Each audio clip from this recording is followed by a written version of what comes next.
క్రైస్తవులకి జీసస్ మీద అంతే భక్తి ఉండవచ్చు.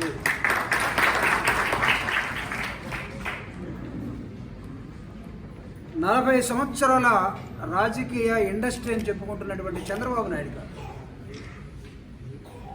ఏమి తోస్తే మీరు క్రిస్టియన్స్ని తిట్టాల్సి వచ్చింది.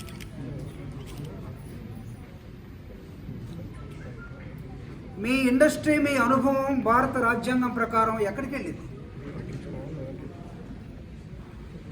ఈరోజు గాయపడిన హృదయాలన్నీ కూడా మూర్తిరాజు గారి నాయకత్వంలో రాష్ట్రంలో ప్రధానంగా దే అసెంబ్ల్డ్ హియర్ మిమ్మల్ని శపించడం కోసం కాదు, యేసుక్రీస్తులాగానే ఈయన్ని క్షమించండి అని అడగటం కోసం.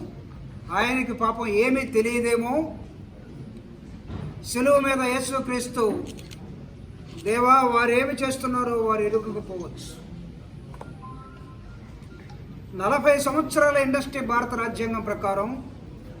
Don't you know my dear Chandrababu Naidu how to behave with the politics?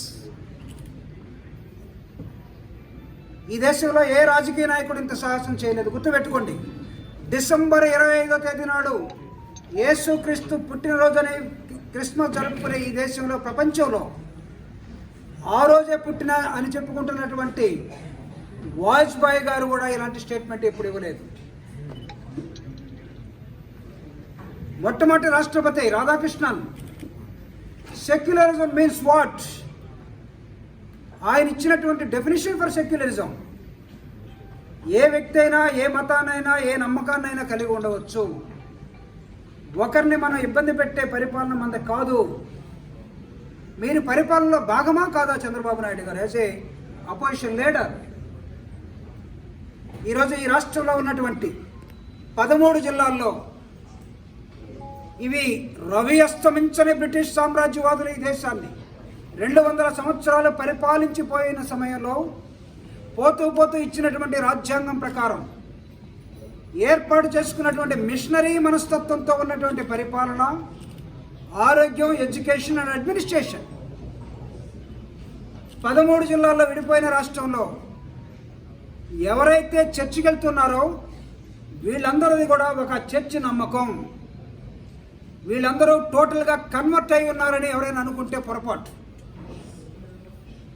దాదాపు నియర్ అబౌట్ నా లెక్కల ప్రకారం ఆంధ్రప్రదేశ్లో ఉన్నటువంటి 1,20,00,000 మంది దళిత జనాభా ప్రధానంగా. నాకు తెలిసి డయాస్ మీద అన్ని కులాలకి సంబంధించినటువంటి క్రైస్తవులు ఇక్కడ ఉన్నారు. I respect all the leaders here. ఈ రాష్ట్రంలో ఉన్నటువంటి 1,20,00,000 మంది ప్రధానంగా దళితులు. 98% of the all Dalits they are practicing church.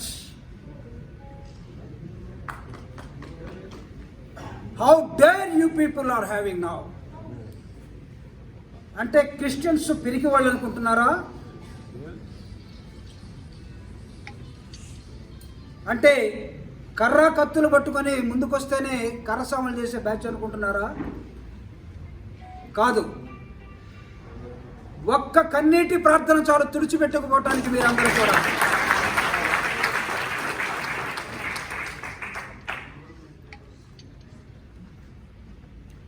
రాష్ట్రంలో పోలీస్ స్టేషన్స్లో క్రిస్మస్ జరుగుతుందా అని అంటారా మీరు?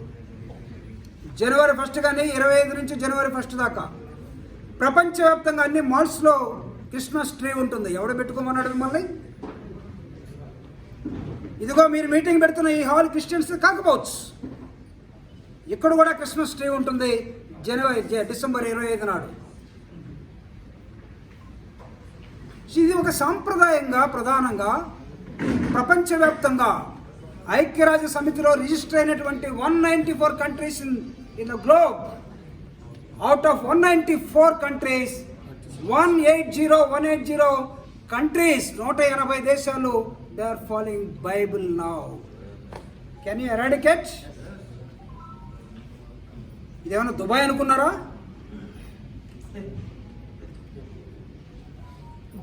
లేకపోతే బాబాసాహెబ్ అంబేద్కర్ ఇచ్చినటువంటి రాజ్యాంగం కాకుండా ఇంకొక రాజ్యాంగంలోకి మీరు ప్రవేశించాలని చూస్తున్నారా?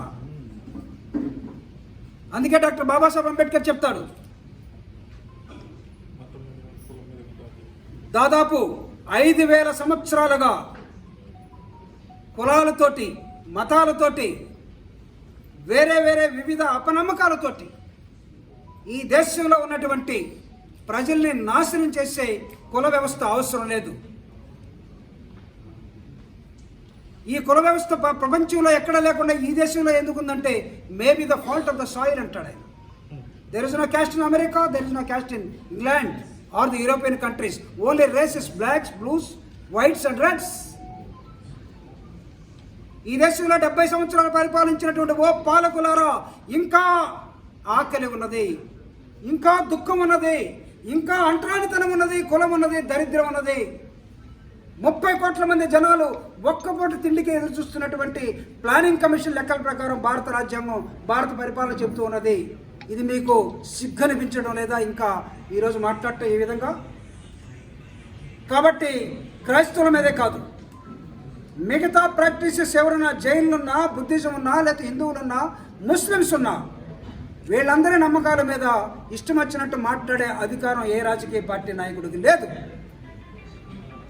చంద్రబాబు నాయుడు గారు, ఆయనకి ఏం పూనిందో మాకు తెలియదు, ఎవరు కళ్ళలోకి వచ్చారో మాకు తెలియదు. మిత్రుడు బెనహర్ గారు చెప్పినట్టుగా ఆర్ఎస్ఎస్ వాళ్ళు మతంతో ముందుకెళ్ళిపోతా ఉంటే నేను ఎక్కడ వెనకబడిపోతాను అనుకున్నాడేమో. వెనకబట్టడానికి ఇది ప్లే గ్రౌండ్లో రన్నింగ్ రేస్ కాదు మై డియర్ చంద్రబాబు నాయుడు గారు. Don't try to play with the beliefs of the people in this country. A belief is a strong element. Yes. అవసరమైతే అమ్మా నాన్న చెప్పినా కూడా వినరు బిలీఫ్ ఉన్నప్పుడు. ఇక్కడ క్రిస్టియన్స్ ఎవరు కూడా నాకు తెలిసి కన్వర్షన్ చేయాల్సిన అవసరం లేదు. ఒకవేళ క్రిస్టియన్స్ కన్వర్షన్ జరిగి ఉన్నాయంటే ఈ దేశంలో, ఈ దేశాన్ని పరిపాలించినటువంటి జవహర్లాల్ నెహ్రూ క్రిస్టియన్ ఇన్స్టిట్యూషన్లో చదివాడు, ఆయన కన్వర్ట్ అయ్యాడా? ఈ రాష్ట్రంలో వెళ్ళినటువంటి ఎం జనార్దన్ రెడ్డి క్రిస్టియన్ ఇన్స్టిట్యూషన్స్ వచ్చాడు, ఆయన కన్వర్ట్ అయ్యాడా? ఈ రాష్ట్రంలో ముఖ్యమంత్రులు మొత్తం కూడా ఈ క్రిస్టియన్ ఎడ్యుకేషన్ ఇన్స్టిట్యూషన్లో చదివినటువంటి వాళ్ళే ఈ దేశంలో. ఎవరు కన్వర్ట్ కాలేదే? కన్వర్ట్ బలవంతంగా ఎక్కడ జరగదే? పోలీస్ స్టేషన్లో కన్వర్షన్ జరుగుతాయా? క్రిస్టమస్లు ఖచ్చితంగా పోలీస్ స్టేషన్లో జరుగుతాయి. చంద్రబాబు నాయుడు గారికి తెలియకపోతే నేర్చుకోమని చెప్పండి. Police station is another secular institute. అక్కడికి అందరూ పోతారు, అన్ని మతాలు పోతారు, అన్ని నమ్మకాలు పోతారు. జగన్మోహన్ రెడ్డి గారు కన్వర్ట్ చేశారు అని అంటున్నారు. జగన్మోహన్ రెడ్డి గారు ఈరోజు కూడా మాట్లాడటం, ఎందుకంటే మీకు chief minister, is a secular leader. ఆయన ఒకరిని గురించి మాట్లాడాల్సిన అవసరం లేదు. ఇందాక సీనియర్ నాయకులు చెప్పినట్టుగా is very busy with his administration, is very busy with welfare schemes. ఈ దేశంలో ఎవడైతే వెల్ఫేర్ స్టేట్ ఆఫ్ మైండ్ కలిగి ఉంటాడో వాడు మాత్రమే ఈ దేశాన్ని మార్చగలడు, ఈ దేశంలో చేంజ్ తీసుకున్నాడు. ఎవరిని మార్చాల్సిన అవసరం లేదు. ఒకవేళ మార్చాలని వస్తే నాకు తెలిసి ఈ రాష్ట్రంలో ఉన్నటువంటి 1,20,00,000 మంది దళితులందరూ కూడా చంద్రబాబు నాయుడు గారి పార్టీ నుంచి ఒక్కళ్ళు కూడా ఉండే అవకాశం లేకుండా టోటల్గా మారి వాళ్ళు ఇష్టం వచ్చిన దగ్గరికి వెళ్ళడానికి అవకాశాలు ఉన్నాయి. ట్రాప్లో పడిపోయినటువంటి చంద్రబాబు నాయుడు గారు, బీజేపీ వాళ్ళ మాయలో పడిపోయినట్టు చంద్రబాబు నాయుడు గారు క్రిస్టియన్స్ని దూషిస్తే, క్రిస్టియన్స్ మీద ఆగ్రహం ప్రదర్శిస్తే తర్వాత నేను క్షమాపణ చెప్పాల్సిన అవసరం లేదని అనుకుంటే దయచేసి ఆయన ఎవరు క్షమాపణ కూడా అడగాల్సిన అవసరం లేదు. ఇంతకుముందు ఒకసారి రైతుల విషయంలో ఫ్రీ కరెంట్ అంటే ఆ కరెంటు ఓన్లీ దానిలో కరెంట్ ఉండదు, బట్టలు వేసుకోవాలనుకుంటే ఆయనకి ఫీజు తీసేసి పవర్ తీసేసారు రైతులు. ఒకసారి ఎవరైనా దళితులుగా పుట్టాలనుకుంటే దళితులందరూ కూడా మార్చేశారు. ఇప్పుడు ఎవరైనా సరే కన్వర్షన్ చేయాలని క్రిస్టియన్స్ మీదకి వస్తే రేపు ఒక్క కన్నీటి ప్రార్థన, ఒక పాస్టర్ చాలు మార్చడానికి ఈ రాష్ట్రంలో. మీ అందరికీ తెలుసు the power of the Bible in the state. What happened? Vijayamma గారు బైబిల్ పెట్టుకొని తిరిగితే నాకు ధైర్యం, బైబిల్ అంటే ఏం జరిగిందో ఈ రాష్ట్రంలో తెలుసు మీ అందరికీ. పవర్ మారిపోయింది. బ్రదర్ అనిల్ గారు ఒక్క ప్రార్థన చేస్తే ఈ రాష్ట్రంలో ఏం జరిగిందో మీకు తెలుసు. ఆయన ఫోన్ నంబర్ 151, ఆయన కారు నంబర్ 151, ఈ రాష్ట్రంలో వచ్చిన సీట్లు 151.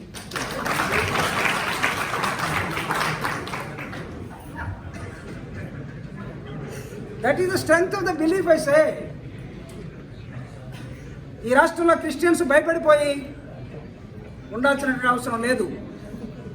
ఒకవేళ ఎవరైనా సరే మీకు అన్యాయం జరిగితే, ఇదిగో ఈ రాష్ట్రంలో, ఈ దేశంలో సుప్రీంకోర్టు ఉంది, రాజ్యాంగం ఉంది. ఎస్, ఆర్టికల్ 25 నుంచి 30 దాకా, 25 నుంచి 30 దాకా సెక్యులరిజం మీద దాదాపు 6 ఆర్టికల్స్ డాక్టర్ బాబాసాహెబ్ అంబేద్కర్ ఇచ్చున్నాడు. It's a great protection for the Christians. Not only Christians, సెక్యులర్గా ఈ దేశాన్ని పరిపాలించే వాళ్ళు అన్సెక్యులర్గా ఉంటే, ఒకవేళ వాళ్ళు ఏమైనా ఇన్సెక్యూరిటీ ఉంటే వాళ్ళల్లో ప్రొటెక్షన్ సుప్రీంకోర్టు ఉంది యాజ్ పర్ కాన్స్టిట్యూషన్. కాబట్టి నోటికి ఇష్టం వచ్చినట్టుగా మాట్లాడితే భయపడటానికి ఇక్కడ క్రిస్టియన్స్ ఫస్ట్ తరంలాగా పెరిగి వాళ్ళు కాదు ఇప్పుడున్న జనరేషను. కాబట్టి ఆయన విత్డ్రా చేసుకోవాల్సినటువంటి అంశాలు చంద్రబాబు నాయుడు గారు మనోభావాలు క్రిస్టియన్స్ దెబ్బతిన్నాయి మాత్రమే కాదు, ఈ రాష్ట్రంలో ఉన్నటువంటి హిందువుల మనోభావాలు కూడా దెబ్బతిన్నాయి. ఎందుకంటే తెలుగుదేశం పార్టీ వాళ్ళే చాలామంది అన్నారు, మేము ఎప్పుడు ఊహించలేదండి ఈయన ఈ విధంగా మాట్లాడతాడని. కానీ ఒక్కొక్క సందర్భంలో రాజకీయ నాయకులు ఎలా ఉంటారంటే సెల్ఫ్ గోల్ కాదు, సెల్ఫ్ గోతులే దోవుకుంటారు. మనం అనుకుంటాం సెల్ఫ్ గోల్ వేసుకున్నాడని, సెల్ఫ్ గోతేది. సో రాష్ట్రంలో క్రిస్టియన్స్ మీద నోరు పారేసుకున్నటువంటి తెలుగుదేశం పార్టీ అధినాయకులు చంద్రబాబు నాయుడు గారు సెక్యులరిజం అంటే తెలుసుకోవాలని మేము కోరుతా ఉన్నాం. భారత రాజ్యాంగ వ్యవస్థ ఏం చెప్తుందో తెలుసుకోవాలని, నేర్చుకోవాలని చెప్తా ఉన్నాం. అదేవిధంగా మా మనోభావాల్ని who are practising the church, నాకు తెలిసి Christianity is not at all a religion, it's only a practice, so only way of life. ఈరోజు ఒకవేళ దీనిలో నాకు నమ్మకం కుదరలేదనుకుంటే రేపు నేను ఇస్లామిక్గా మారచ్చు, రేపు హిందూగా మారచ్చు. That type of flexibility is there in the Indian constitution. అందుకే చాలామంది చాలా విధాలుగా మారినటువంటి చరిత్ర కనబడుతూ ఉంది. ఈరోజు మొన్న ఒక సోదరిమణి తెలుగుదేశం పార్టీ ఆఫీసులో ఉండి నేను హిందువు నుంచి కన్వర్ట్ అయ్యాను క్రిస్టియన్గా చెప్పింది, సంతోషం. అయితే కన్వర్ట్ అయిన తర్వాత నీతి నిజాయితీగా ఉండటం కూడా అవసరం.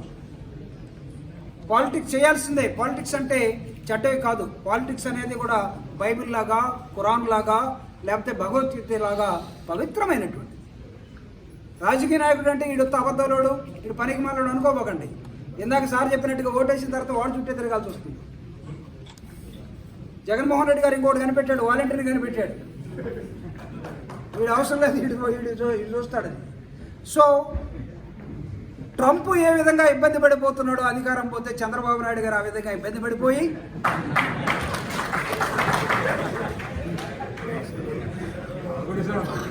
అర్జెంటుగా నాకు కవర్ కావాలి, ఏదో విధంగా ఎన్నికలు పెట్టరని election commission, local body election కమిషన్ని గందరగోళపరిచి పాపం ఆయన రమేష్ కుమార్ గారు ఇబ్బందులు పడి, మార్చిలో కరోనా వస్తే బిగినింగ్ స్టేజ్లో ఉన్నప్పుడు ఎలక్షన్ పెడితే అయిపోద్ది కదా 1 వీక్లు అంటే, లేదు చంద్రబాబు నాయుడు ఓడిపోతాడు అన్నట్టుగా ఆయన ఎలక్షన్ పోస్ట్పోన్ చేసుకొని వెళ్ళిపోయి, ఇప్పుడు మళ్ళీ చంద్రబాబు నాయుడు గారికి అవసరమైనట్టుగా అర్జెంటుగా ఎలక్షన్ పెట్టాలి, నా పదవి వచ్చే నెలతో అయిపోతూ ఉంది, మార్చి 31 అయిపోతూ ఉంది.